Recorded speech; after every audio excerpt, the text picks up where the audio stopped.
ہر نیک عمل کا اثر ہوتا ہے، اور اللہ نے نماز کا یہ اثر ذکر کیا ہے کہ نماز تمہیں برائی اور بے حیائی کے کاموں سے روکے گی۔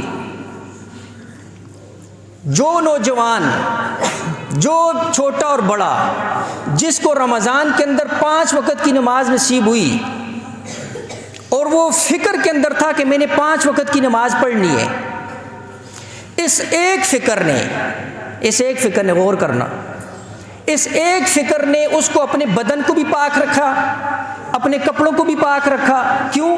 اس لیے کہ اس کو فکر تھی میں نے ابھی فجر پڑھی ہے، پھر زور پڑھوں گا، زور کے بعد عصر پڑھوں گا، اس لیے اس نے اپنے بدن کو بھی پاک رکھا، کپڑوں کو بھی پاک رکھا۔ اور جو نماز کے عادی نہیں ہوتے، آپ دیکھ لیں، نہ وہ اپنے کپڑوں کی پاکی کا خیال کرتے ہیں، نہ اپنے بدن کی پاکی کا خیال کرتے ہیں۔ کئیوں کو آپ کہو وہ نماز کا عادی نہیں ہے، آؤ نماز پڑھو، او جی میرے کپڑے پاک نہیں ہیں جی، او جی میرے جسم پاک نہیں ہے جی۔